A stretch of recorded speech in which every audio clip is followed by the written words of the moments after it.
Adult Show is intended for a mature audience. It contains adult themes, adult content, and sometimes adult language. Listener discretion is advised. The Full Melt.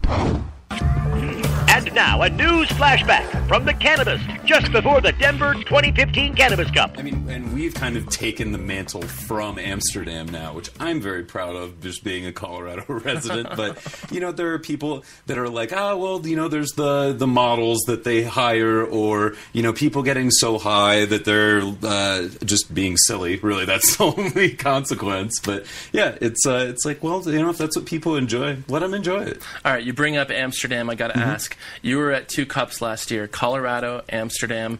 Compare the two in 60 seconds, you know, and also which is better? Because, of course, they have more history, right, but suddenly we're much, much larger. Right. Colorado, hands down, is the cup now. There is Amsterdam, they had issues with the local government. Sure. High Times really doesn't have much of a presence there year-round, so when it comes to them actually throwing the cup now, it can be a little scattered, whereas Denver has gotten bigger every year. They're getting more and more different dispensaries involved, and it's truly an experience because you also get the expo side of it. It's not just, you know, the smoking and going around to a bunch of coffee shops. So it's almost turned into kind of what CES is in Las Vegas for new products coming out, you know, new lighting systems, all of that. I mean, it's an immersive experience. It is madness. And last year you pulled some long days. This year the cup in Denver is expanding from 2 days to 3 days. Are you literally thinking of going all 3 days? I'm going to get a tent. I'm going to set up in there. Just give me a corner and, you know, a little, you know, some edibles every once in a while. I'll be fine. Right there in the parking lot, 58th and Washington. I don't know how long I'm going to be out there, honestly. I'm going to try and hit all 3 days. And my new favorite thing is going for the award ceremony at the end because everybody's just so high out of their minds that they're just trying to get through their note cards. It's the best. Don't skip it. I've seen footage from it, and it did seem hilarious. Are you high? What are you talking about? This is the Full Melt. The Full Melt Show. A marijuana discussion about news, culture, politics, and lifestyle. FullMelt.com. Toll free.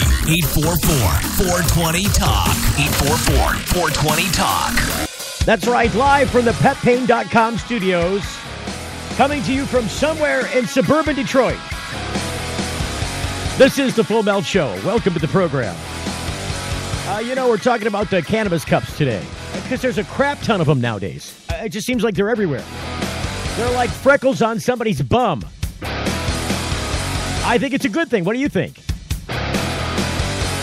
As we move forward in the transformation of this industry in this country, you'll see more and more of this kind of event. You know, all over the country, all across the United States and around the world, there are beer festivals, there are alcohol festivals, various and sundry sorts from city to city and town to town. There isn't any reason why we shouldn't be able to do this with the world's number one used drug in this country and across the globe, cannabis, marijuana. It's the number one illicit drug, which makes it the highest target for not being illicit. It also shows that it's, you know, not something that's going to kill people. It's really not a threat to safety and security for kids or any of this other stuff. If it's handled properly by adults, if it's regulated properly by the government, and not made into some ugly beast that you get to milk the citizens for. Because we ran from that sort of crap in England back in the Revolutionary War. We really did. Some of the stuff that prohibitionists have put forth in the past 100 years has been some of the most detrimental societal implementation of laws across this country the nation has ever seen, because it affects so many sectors of our economy, of our family and social fiber. When you start tearing and ripping families apart and labeling them as felons and putting them in prison so that they can't get a job anymore and they don't have an ability to support their family, you're taking parents away from kids, you're suppressing the job market with available people, you're loading up the criminal justice system with these crazy nonviolent drug offenders. It's absolute madness and must cease, because you know why? It's not sustainable. It'll never be sustainable. It'll never work. The drug war is officially dead. It's a failure. It has no heartbeat. It's not just cannabis, it's really all drugs. It'll end up leaning that way in the long run because drugs are a social health policy issue. They are not one for the criminal courts to cipher through.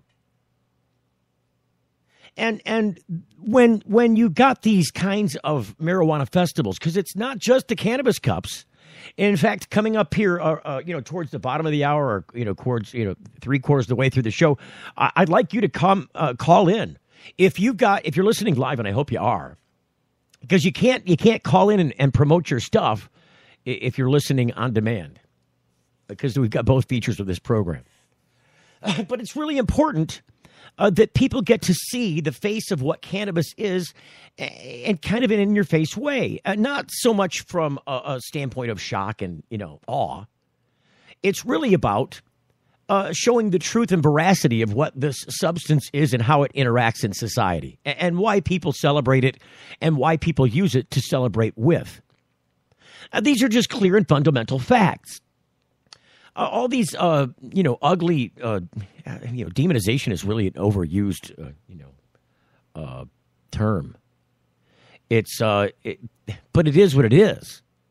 It is demonizing something that, it really, if you look at it at its face value, if you look at it at its historical value, if you look at it at its social value, its impact on any society, you'll find that turning this into a criminal justice issue and taxing your citizens to hell, both in, putting them in prison and taxing your economy in this way, because it costs a lot of money to put people there. And make no mistake about it, the federal government is still locking people up on a federal level for years and years for just something as simply as growing a few plants. And I'm not, it's supposed to be the federal cutoff for some kind of prosecution. It's like 100 plants. Boo-ha. If they want to get you, they'll find you. They'll do something. If they can't get you on the 100 plants, they'll take all your crap. Ask so many people who've been wrangled up in that legal system. They'll take everything you own and that of your kids and your family members. They'll lock up their bank accounts. They'll take their credit cards, any assets that police can see. They will seize and charge the assets civilly as being involved in some kind of possible crime. It's just maddening. But I think, as we turn the corner on this, and it is turning, the pendulum is swinging. Congress is beginning to wake up.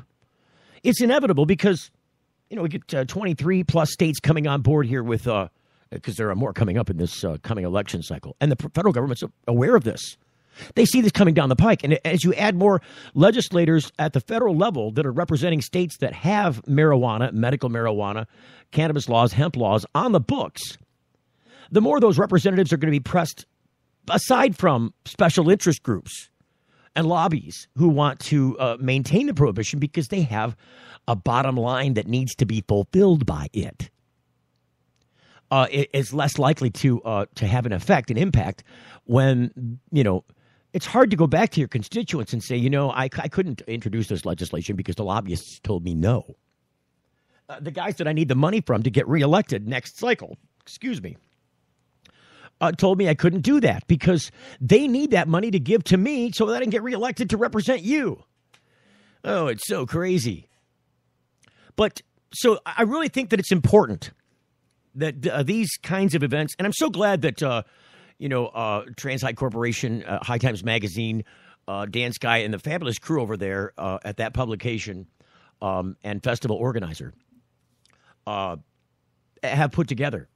Because it's a tremendous amount of work. And make no mistake about it. These people make good money at this. But there's nothing wrong with that. So do the people that are putting on beer festivals in Milwaukee or a Polish festival, up in northern Michigan. It doesn't matter. I would not be surprised. I'll bet you there's some backstreet moonshine type festivals, in the hills of the Appalachian Mountains. I'm sure they don't talk about it much, but I'm sure that they're there. Get over it, people. the people in Congress and some of these people who have looked at their bottom lines on these prohibitionist businesses that they have, I'm talking about everything from the drug testing corporations to the people who do treatment to the ones that run the mills at the courts, the probation departments. They all depend, their income depends on this revenue source. It's a quiet way of taxing Americans. And make no mistake about it, they're going to continue to press that tax as long as you don't speak out. And it's harder to get people to speak out against marijuana, to do the stamp program, the stamp out marijuana planting. When people start to see the truth of this, when people start to see what really happens when people and cannabis get together, because it's not explosive, it's not detrimental, and it certainly doesn't fit the stereotype of what people have in their heads with the prohibitionists pushing that message, blowing that horn, getting behind that megaphone. So I'm really happy today to talk about all of the fantastic stuff that's going on this year, 2015, across the country. And I don't even care if there's a great festival happening globally somewhere. If you're listening to this program and you're in another country and you can speak English and tell the rest of our radio audience about it, we'd love to have you on. It's a toll-free number. I'll write it down so that you've got it later during the program. 844-420-TALK. It's a toll-free number. I don't think that works out of the country, though. I might have to give you a different number. I doubt that I'm getting any calls from out of the country. But it could happen. I just don't. There's like 7 different lines that ring in here. They're all different and weird, and I don't want to confuse people. So let's just stick with the continental U.S. I think it works in Alaska and Hawaii as well. So all 50 states. It's 844-420-TALK. And I'd love to talk about, if you've got a festival or a fair in your part of the country, just give us a global shot of it. Just give us a snapshot. When and where, who, what, where, when, and why, all that stuff. Just the basic fundamentals. Dates and times, gates, that kind of stuff. Who can participate? Is it open to the public? Do you have to be a medical patient? All that kind of stuff. And just talk about it on the air. Give yourself a plug if you're running the event, or if you're you're friends with the event, or if you're part of the event and you know about it, you want to prop it up. Now's the opportunity to do that. I'd like to get as many people together as I can. I don't know how successful I'll be at that, but we certainly have the cornerstone of marijuana festivals to talk about, nonetheless, being the Cannabis Cups. And so when we come back on the other side of the break, we'll bring to you Dan Skye. He's the editor-in-chief of High Times Magazine and also the organizer of every single one of these Cannabis Cup events. This year, moving the world event from the Netherlands to Jamaica. That's right, coming in November. That and more coming up next on the Full Melt program. Stay right there, don't go away. You're getting the Full Melt. It's not easy out there, but it can be easier. And when it comes to medical marijuana in Michigan and chronic pain management, Dr. Bob Townsend, renowned for his patient advocacy and deep understanding of how patients and medical marijuana certifications fit together, makes it his hallmark to educate and provide the best holistic treatment for your condition. His knowledgeable staff makes you feel warm and welcome, and Dr. Bob makes you feel well. With locations across the state in Cadillac and Gaylord, Kalamazoo, Marquette, Mount Pleasant, Muskegon, Saginaw, Traverse City, you can't beat the convenience and feeling you get knowing you have someone on your side that cares. Denali Healthcare is on the web at denalihealthcaremi.com. Get answers to your holistic health questions or schedule an appointment now by calling 989-339-4464. Chronic pain management and holistic health answers is what they do. It's all they do. DenaliHealthcareMI.com. Get your certification and peace of mind now by making an appointment with Dr. Bob Townsend at 989-339-4464. Got something to hide? Cannalock offers discreet and effective storage solutions that destroy odor, so nobody knows. Cannalock is a patented charcoal-activated bag that discreetly stores your marijuana. Cannalock is made from the same material as military chemical warfare suits. Get yours at Cannalock.com.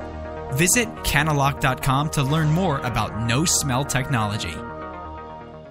Hey, it's Steve Green for the Sweet Leaf in Flint, because now getting safe access to medical cannabis patients in Flint, Michigan is never more welcoming. Presenting the Sweet Leaf, a brand new patient experience bringing 12 carefully selected caregivers housed in 9 separate offices to distinctly assist you with their knowledge and reputation for excellent patient care. Classes and training coming soon in the large community room. Check it out in person, 400 South Door Highway, or call 810-259-2571. The Sweet Leaf Center in Flint, 810-259-2571. With this warmer weather, I get more active. Headaches and pains keep me from doing things I enjoy, like golfing and working outside my yard. Toledo Hemp Center's new location, 1415 Sylvania Avenue, has shown me there is an alternative to pharmaceutical drugs. I use CBD, cannabidiol, infused hemp lotions, oral sprays, and topical oils. Thank you, Toledo Hemp Center, for helping me restore and maintain my health with no side effects and no high. Find out more at ToledoHempCenter.com. This summer, discover the one place where your family will create unforgettable memories.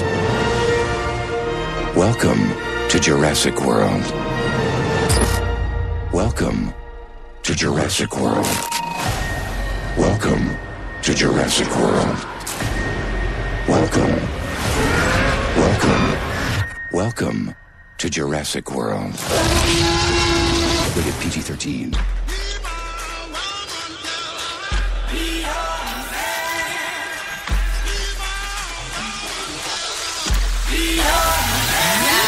It's the Full Melt Radio Show. Yes, I be a woman. Yes, I be a baby. Yes, So we're talking about marijuana festivals and events during this program. Welcoming to the program now the Cannalock No Smell Bags celebrity guest line, editor-in-chief of High Times Magazine, Dan Skye. Welcome to the program, Dan. Hey, glad to be back. Say, we're just reveling in all the stuff that's happening with the Cannabis Cups this year, because it seems like they get bigger and better every year. Wouldn't you agree? I would certainly agree. The one in Denver, we had 50,000 people over 3 days. So, yeah, they are absolutely huge. The one in San Bernardino was a huge hit. And, we're looking forward to San Francisco in a couple weeks and Portland in July. But all of us look forward to Clio. We really do. I mean, we had such a great welcome in Michigan last year. It really was. People just thanked us for coming, and we want to make it bigger and better this year. You had a bit of a hiatus here in Michigan, yes? We did. Our first cup was like in 2012 in October, and then we did not have much success in the Detroit area, and we let the Cannabis Cup grow in other places. Then we came back, and we got a great welcome back from everybody in Michigan. I'll tell you what, the people in Michigan are grateful that you were able to find a place and get back here, because they missed you intensely. Oh, we had a great time. It really was. It was really something else. And it was the perfect place, the raceway up there in Clio. And they wanted to sign a new contract immediately. They enjoyed having us, and I'll tell you, the best part of it though was watching all of the media, all of the local TV shows, posting very, very favorable impressions of the cup and very, very favorable reports on marijuana itself. That was very gratifying. You know, when it gets right down to it, this is what I was talking about before we went through the commercial break here. Just before the commercial break, I was talking about how these events have an impact on the way that people look at this substance across the country. Don't you agree with that? Oh, yeah, absolutely. I think, it's always the news comes in and people are smoking marijuana, and as we all know, it's not what it's made out to be. People are not smoking and getting buzzed or stoned or walking around unconscious or anything like that. People are very, very responsible. They enjoy it. People use it for medicine. They use it for recreation, and it just brings people together. And I think they see this camaraderie, and they see a very well-behaved crowd. People are having a great time, and they see people who are very, very serious about business, and they realize that this is far, far more advanced than they thought when they show up to these things. So the Cannabis had put out preceding the Denver event, which is always 420-ish, right? Yeah, it has been for the last 3 years, 4 years, I think. Yeah. So preceding that event, the Cannabis did a little kind of an interview thing with one of their top people there, and they were talking about how Denver seems to have eclipsed Amsterdam. What do you say about that? I would say that's absolutely true. Amsterdam has absolutely gone in reverse, and the entire country of Holland has gone in reverse, while the U.S. is really moving in completely the opposite direction. As you may know, High Times is not returning to Amsterdam this year for the first time in 27 years. Our welcome there, well, there was no welcome last year. They don't want us. They don't want the cannabis industry. They're trying to change their image. Good luck with that. People aren't coming to Amsterdam for tulips. There's no question about that. Yeah. So Denver, has changed things, and people right now, rightly so, it's enjoying the status as the weed capital of the U.S. and perhaps the world, but. Wait a while, folks. Wait 5 years. I mean, there are going to be a lot more of them. I mean, San Francisco could very, very well become the weed capital, and they have an infrastructure there. And we haven't even seen what Michigan can do once the shackles are off the cannabis industry in Michigan. God, I remember back when I covered Michigan for the first time, the medical marijuana movement. There were 150, 160 dispensaries. And so, you guys have to, go. It's like going back to square one and starting all over again. Well, it's just unfortunate. At the same time that we passed the Michigan Medical Marijuana Act in this state, we also, during the same election, hired its principal opponent as the Attorney General of the state. Yeah, Schuette has been a disaster. I just don't understand this. I mean, I think that's the great thing about the Cannabis Cup, because you come up here and people see what it can do. People know that it stokes the economy. Everybody sees what's happening in Colorado and Washington, although in Washington the taxes are a little bit out of control and the black market's coming back. But if it's handled correctly, if the bureaucrats and the politicians listen to the cannabis business and listen to the new and try to really make this economy flourish, Michigan is going to do well. I mean, everybody knows that if we start using this tax revenue, we can deplete these incredible pension debts that cities have. I mean, everybody, good Lord, in New York, a city of 8 million people, we have an incredible debt here. This could be alleviated so quickly, and this is not an exaggeration. Right now, they say if all 50 states legalized, it'd be like something like $300 billion in tax revenue. It's just absolutely, maybe $3 billion. I don't. A lot of billions. That's all I know. Well, any billions when you add to the public dole, when you're talking about taking income in that's new revenue and that is welcome new revenue from both ends, people are willing to pay it. The government's willing to take it. That's a win-win, isn't it? Yeah, absolutely. And it's just so the government doesn't get too greedy, and that's what's happened in Washington. If politicians would understand, if they tax less, people will buy more, and they will still get just as much taxes, if not more. And that's what's happened in Washington. You tax that industry at 3 different levels, and you have when you start charging $35 a gram. Good Lord! I mean, you're getting up into that's more expensive than cigarettes. That's you're talking about $10 joints there. Oh my God, it's insane. So this got to be it's got to be. We're still in the infancy, as we both know. Everyone knows that we're still building this industry and trying to get it right. Well, I love the fact that the United States is a conglomeration of states. It's united of states, and so you've got all these little pockets of experiments that can happen with social policy and with law. Yes. It's like baseball stadiums. Every single one is different. Right. So we get to see. You're absolutely right. They're little ecosystems. It's this little laboratory that Colorado has become, and what we're seeing after a year and a half of legal recreational sales in stores is an absolute negligible impact on the social fabric. Nothing has happened. That's what I always said, that once you legalize, nothing's going to happen. Nothing's going to change. People are still the same. People have been smoking for a long time. It's not going to change anything.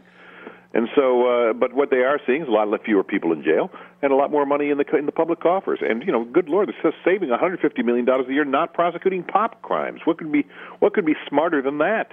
It's funny because I remember as a young child here in Michigan, we have a deer hunting season, and so hunting season is big in Michigan. Yeah. And so my family used to take me up. All the guys would get together and go get. Really, it's just an excuse to get away from the wives for a while.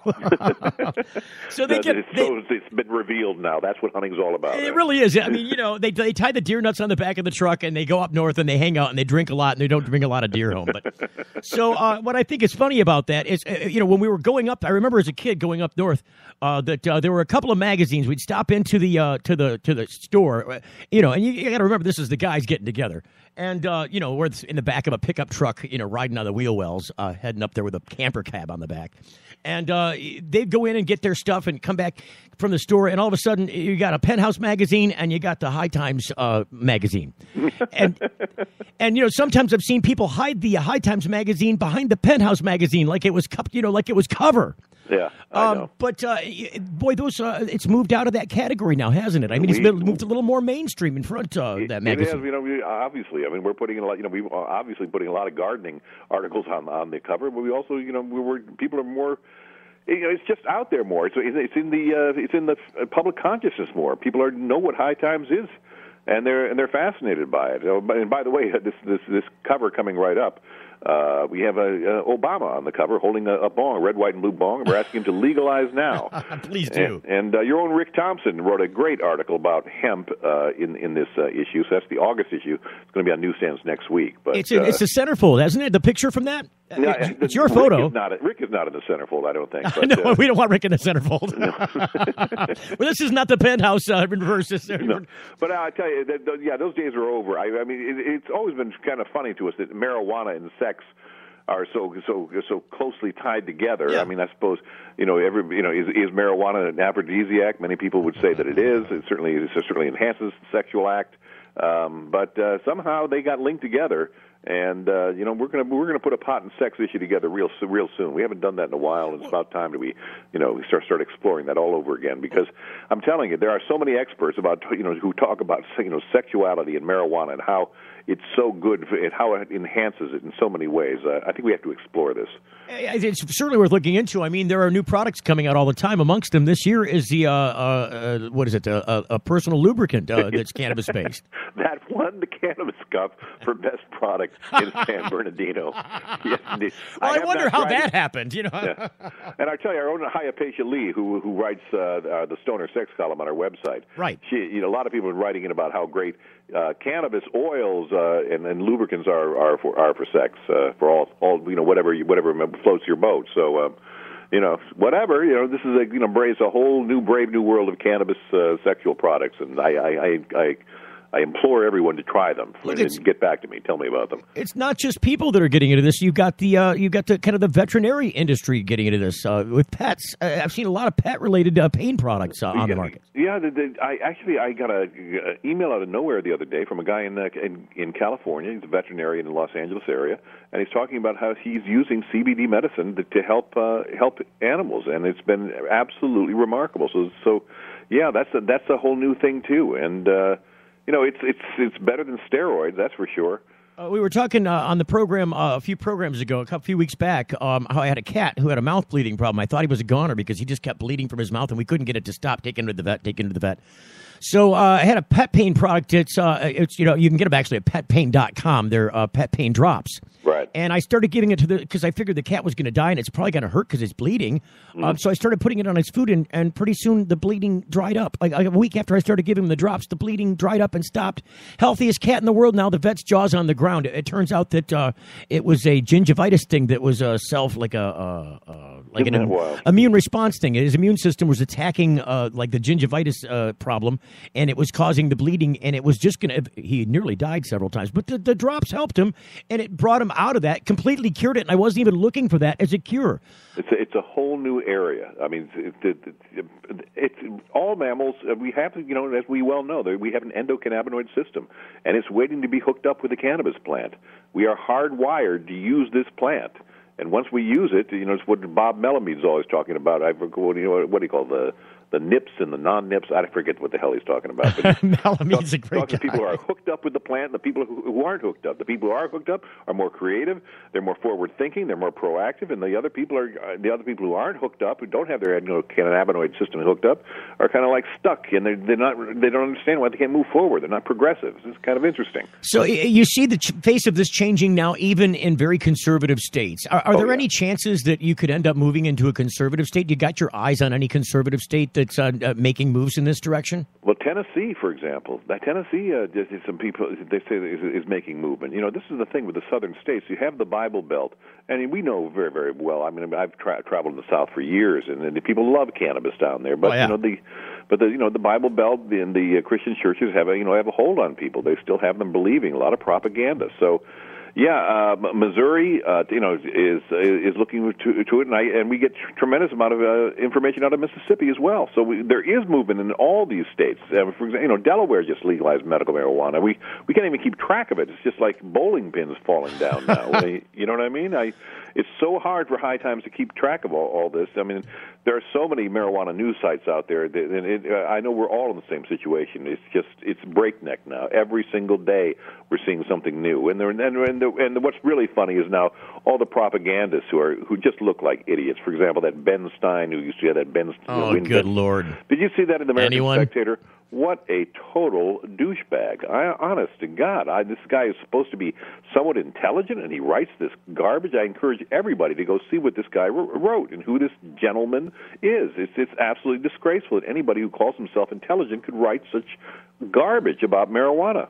I tell you, the people like Kevin Sabet, they've been minimalized, haven't they? They certainly have. I mean, people are just not going to listen to this stuff. People have gotten smarter. I mean, they're just, and it's the internet age. All of this information is out there. Everybody can get their hands on the proper information. If you want to learn the truth, it's there to be found, and you don't have to listen to the mainstream media anymore. And that's the interesting thing is the mainstream media is coming over to our side now. Alan St. Pierre just wrote his column for our September issue about how the mainstream media has completely switched sides. They're on our side now. You're seeing more and more pro-marijuana coverage. This show used to be just weekends, and part of the reason is because information and topics were limited 5 years ago. Yeah, they sure were. That has completely changed at this point to the extent that we moved it to a daily program just because there's so much to cover everywhere. Absolutely. We as I said, we just can't keep up with it. I mean, we could be writing columns every single day about something or other, or revealing something new. And also, the hard thing is also that we get stories from all over the country where people are still being persecuted, and those are the saddest stories of all. So, we still have a long way to go because as everybody knows, there's still a great stigma against marijuana, whether it's legal or not. There's still people who really believe it's an evil thing to be doing, so we're still up against that. This media thing that you're talking about, how they've picked up on this and that kind of turned on our favor, right. It's been putting your mug all over the place, hasn't it? People like CNN, I've seen you everywhere lately. Yeah, I have. I was in CNN on that High Profit show, and look for me on the Cannabis Report on June 20th. I think they're going to be doing quite a segment on me. Yes, I am everywhere. I'm omnipresent now. It's amazing. It's a little scary. I was in my neighborhood here in New York the other day, and some kid stopped me. He goes, "Dan Skye." I'm going, "Oh, Jesus Christ, right? I can't believe this." I said, "Shame on you." What are you doing? Shouldn't you be in school? Isn't it past your bedtime? Exactly. No, it's really something, but it just coincides with the popularity of marijuana that High Times is getting this kind of publicity, and I'm editor-in-chief, so my face gets out there. But as I always said, we're just reporters. Everybody out there, as you well know, the people out there, the researchers, the activists. Listen. Hang on, Dan. We're coming up on a commercial break. Can you hang with us? Absolutely. Stand by. We'll be right back with more with Dan Skye from High Times Magazine coming up next. You're getting the full melt. Each week, Pot Pitch takes a look at different medical or legal pot business as they attempt to seek investment capital and partners in order to take their business to the next level. What do investors like? And which entrepreneurs are shown the door? Real venture capitalists, smart entrepreneurs, and exciting business models in a brand new industry. Cannabis. Pot Pitch. Find out what this new marijuana industry will look like and who its players will be.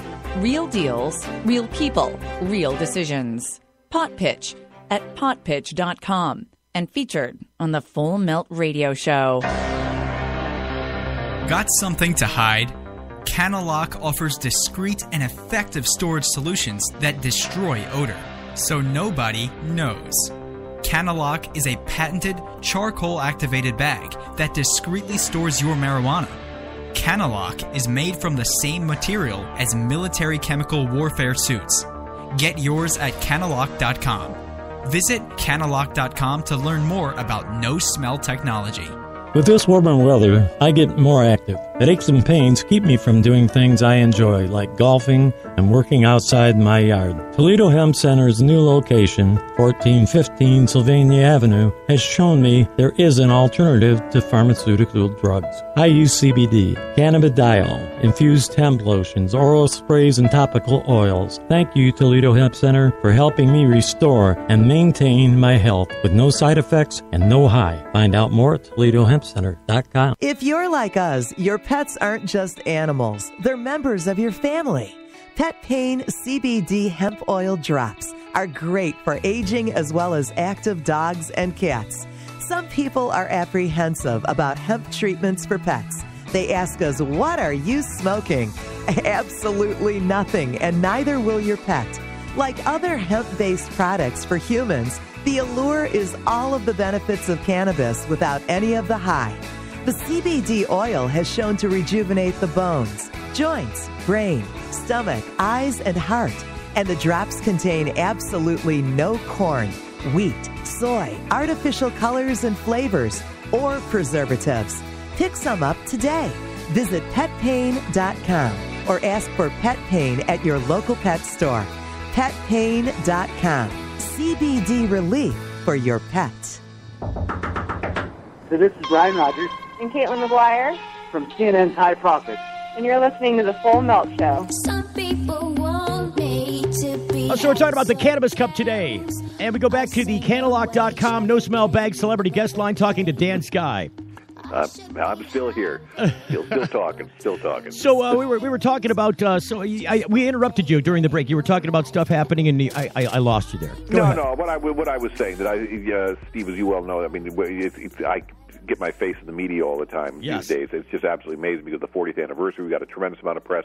But High Times is not the stars. I mean, it's everybody out there. The business people, the activists, all the people who are really, really making it happen every day. All the researchers, the scientists. That's what we report on. I mean, these are the people who are the real stars of the movement.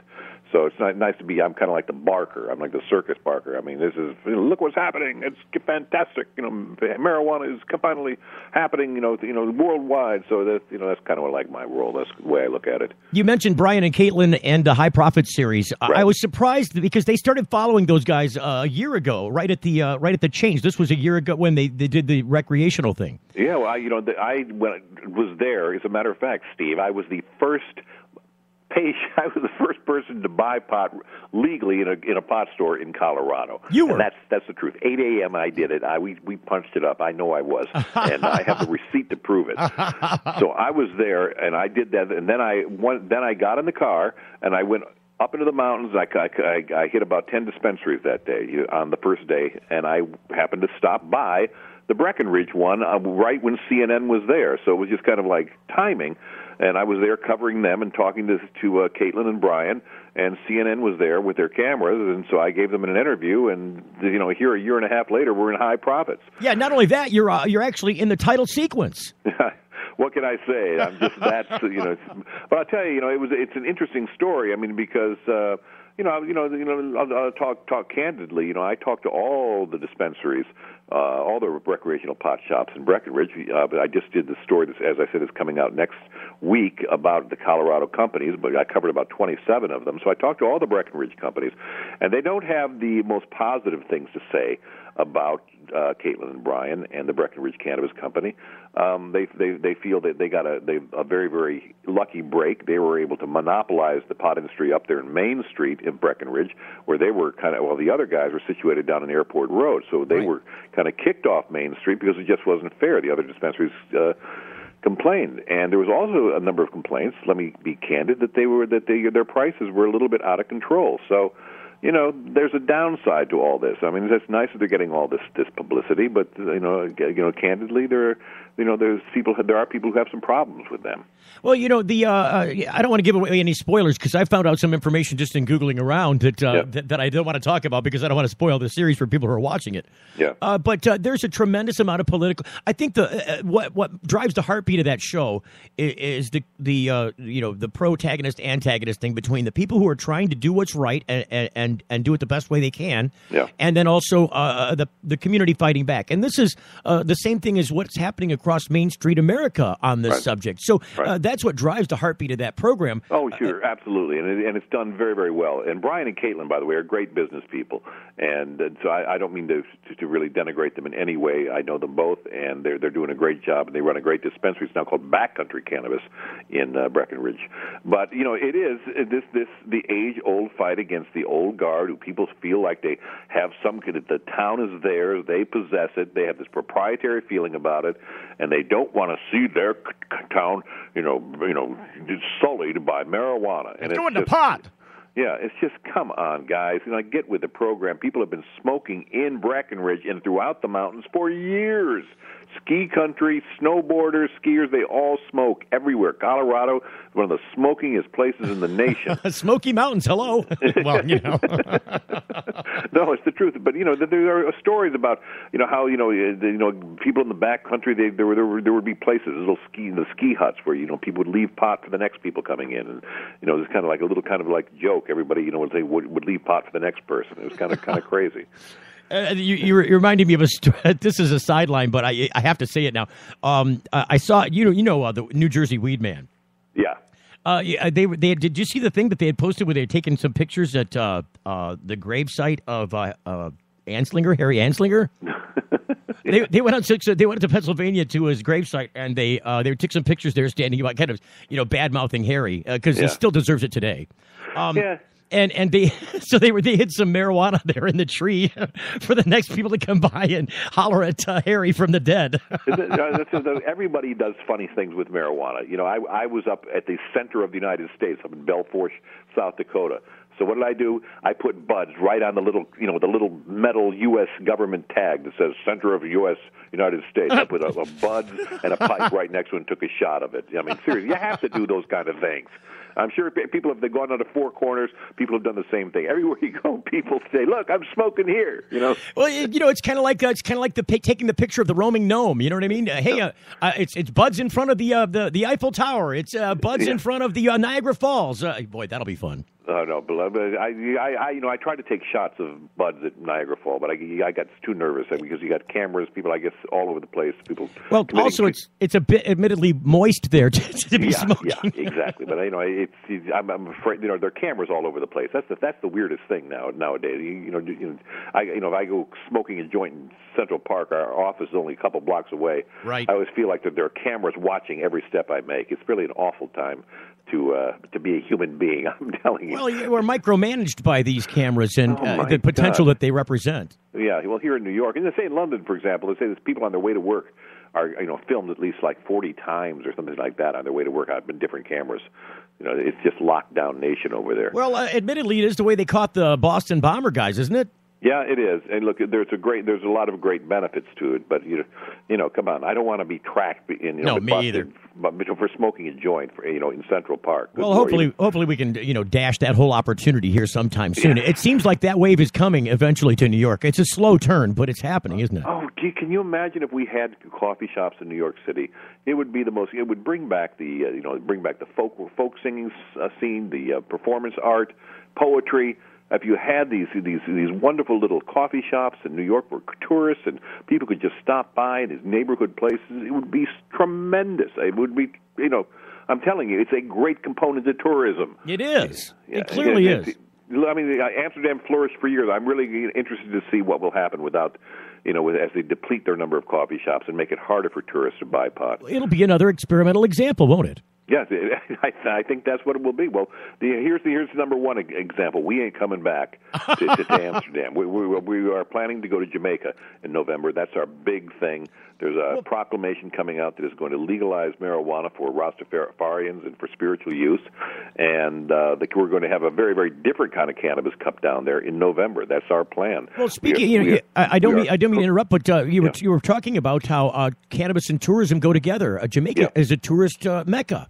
Yeah, well, absolutely. I mean, I was going down in Negril in the 80s, and boy, I'll tell you, that was real freedom, where you just, have pot on the beach, and nobody bothers you, and you just smoke it, and you leave it out, and it's just, God, that kind of freedom, that's the kind of freedom I first experienced in Amsterdam in 1995. Right. When I went to the Cannabis Cup for the first time, I said, boy, this is wonderful. And now, so I don't understand why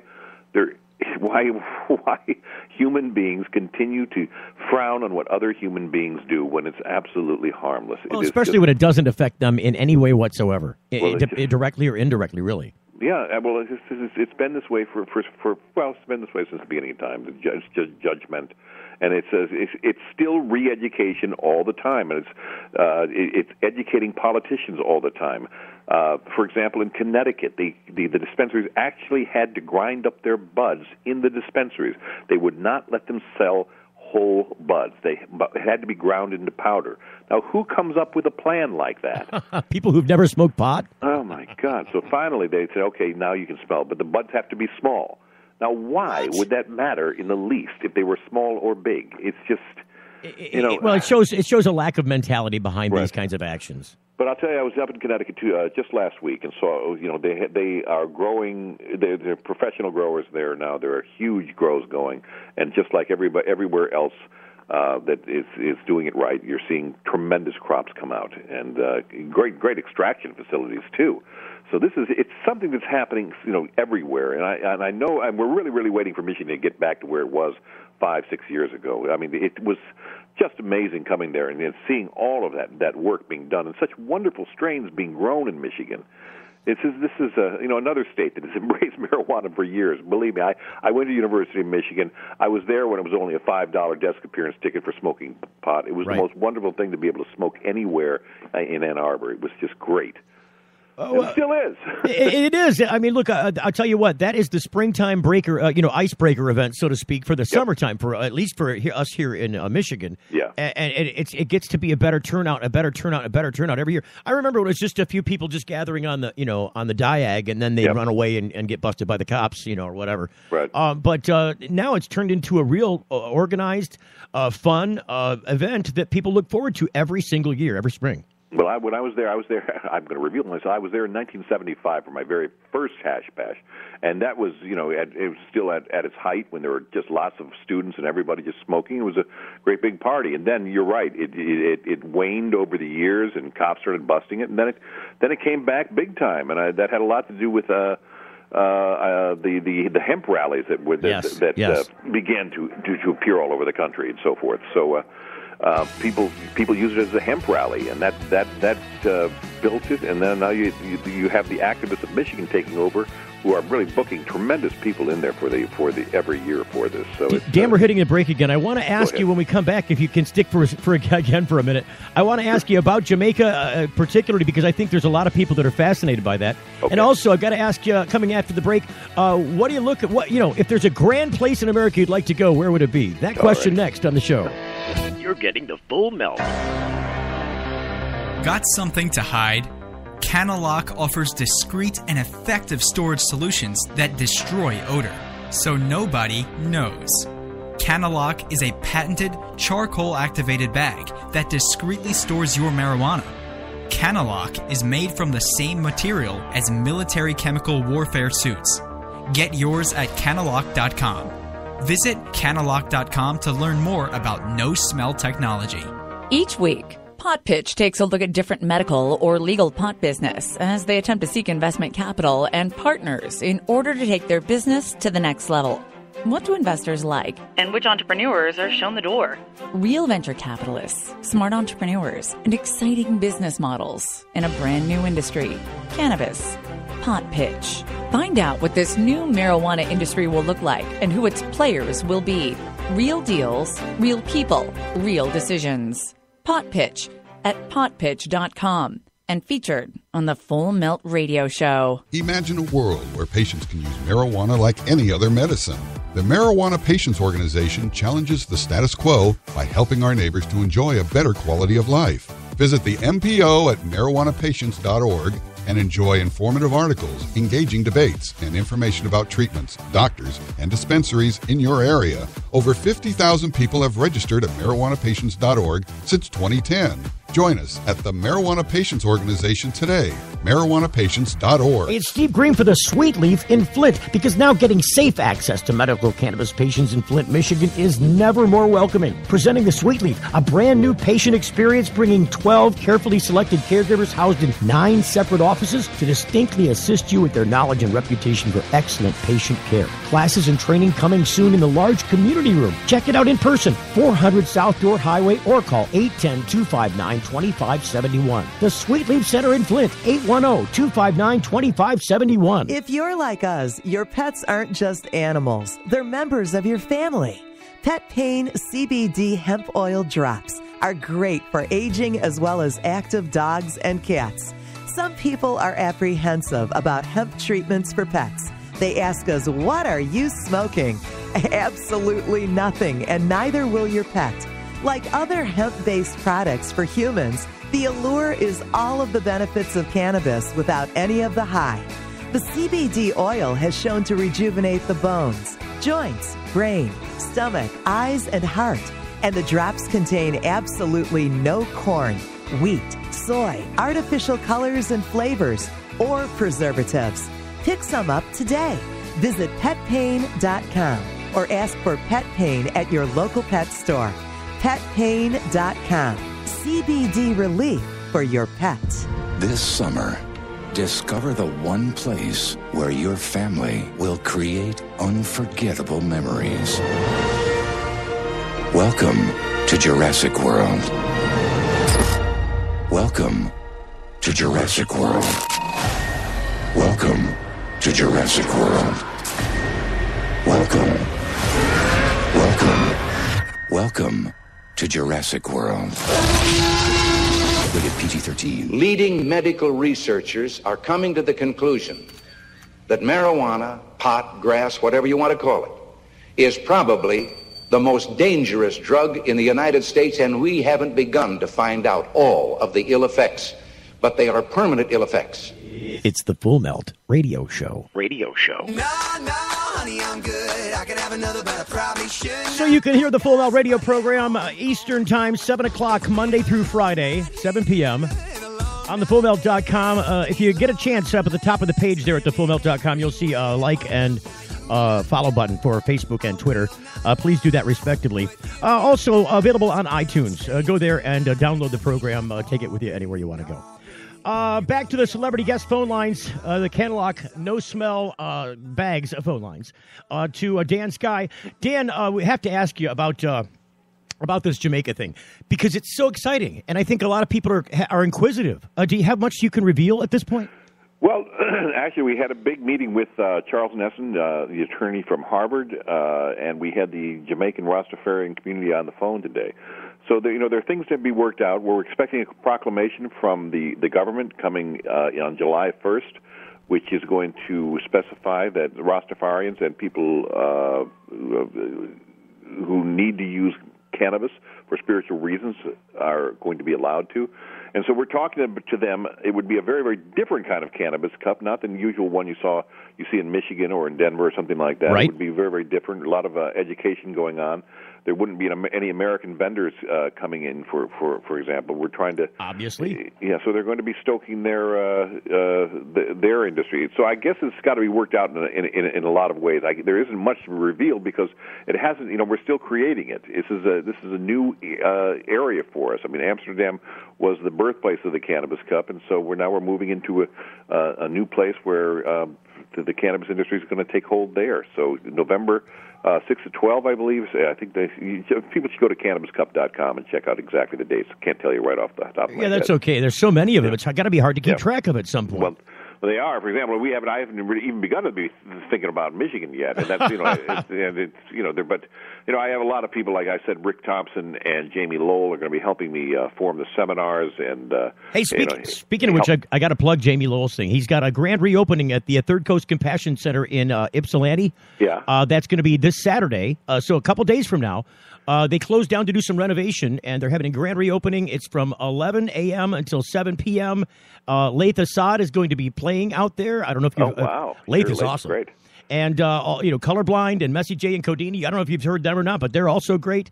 Some other festival type events happening. A great celebration, grand reopening, Third Coast Compassion Center, Saturday, 11 to 7. Don't miss it. I had to throw that in there. No one told me about this. I don't know. Well, I just did, I think. I don't know if I can make it out there, but yeah, those guys are great. The Third Coast has always been like a great help to high times. Whenever we come out there and want to do stories, they always put us in touch with great people. So yeah, absolutely. So Jamie and Rick are going to lead the way, and we really try to engage the Michigan cannabis community because it's everybody in this state knows everybody. This is a community of activists that everybody seems to know everybody. Everybody knows the foibles of everyone else. Everybody knows their peccadillos, and so it's a great party for Michigan. So if there was a place on the map in the States that you would count as maybe the pinnacle of what you could do with a Cannabis Cup event, where would that place be, or has it already occurred?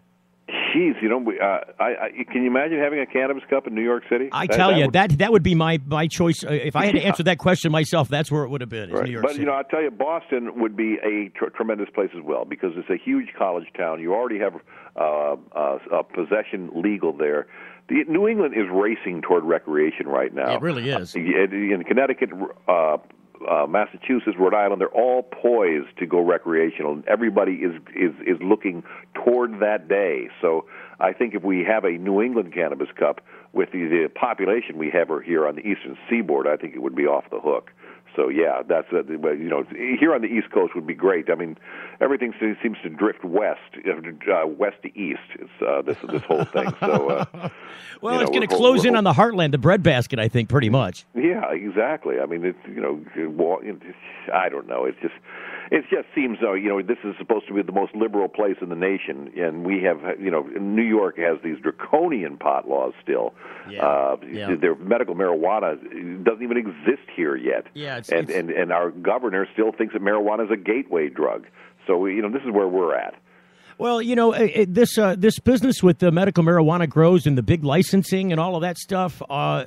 This is starting to tinkle the bells there, isn't it? I mean, this is the beginning of that pendulum swinging there. Yeah, there are people here. There are people here on the ground. I know people from Colorado. A lot of the Colorado companies have been so successful. They've already moved into Nevada and Illinois and Connecticut, and they're moving into New York now too. I know the Rocky Mountain High, for example, already has I think secured licenses here.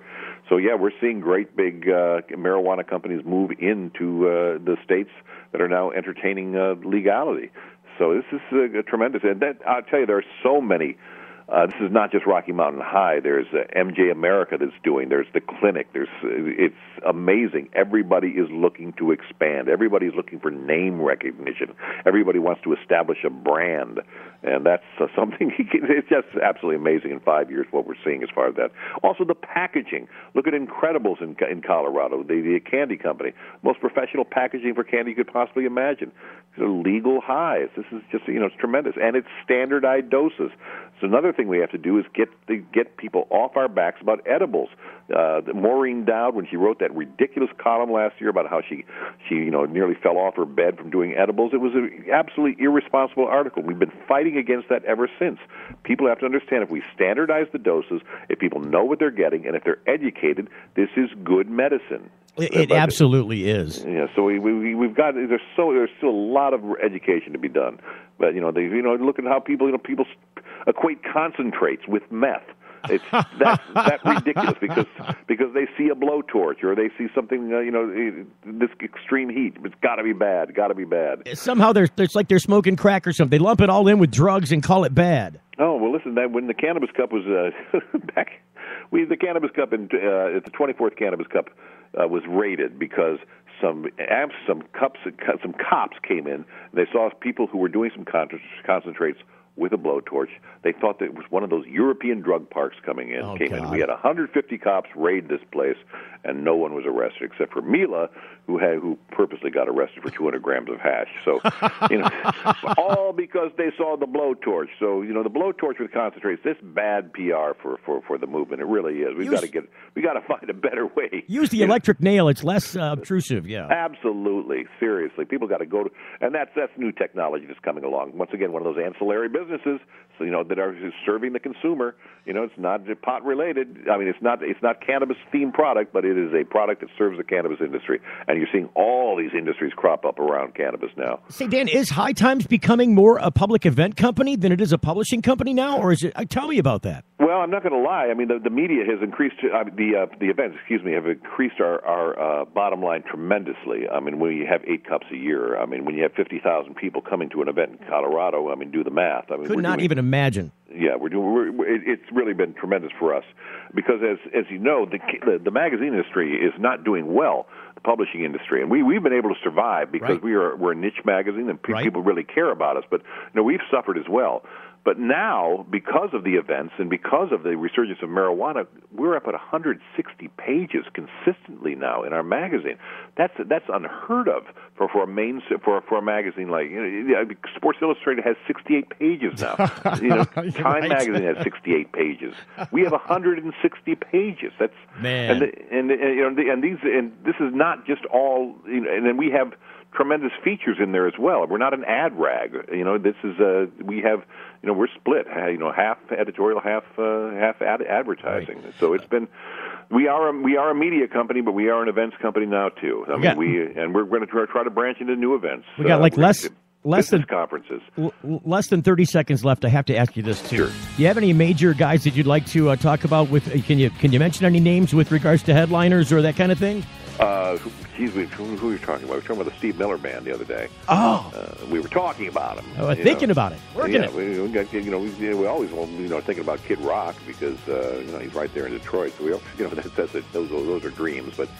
We're working on it, but we'll get somebody good up there. We have some good people in the pipeline. But I can't reveal this yet.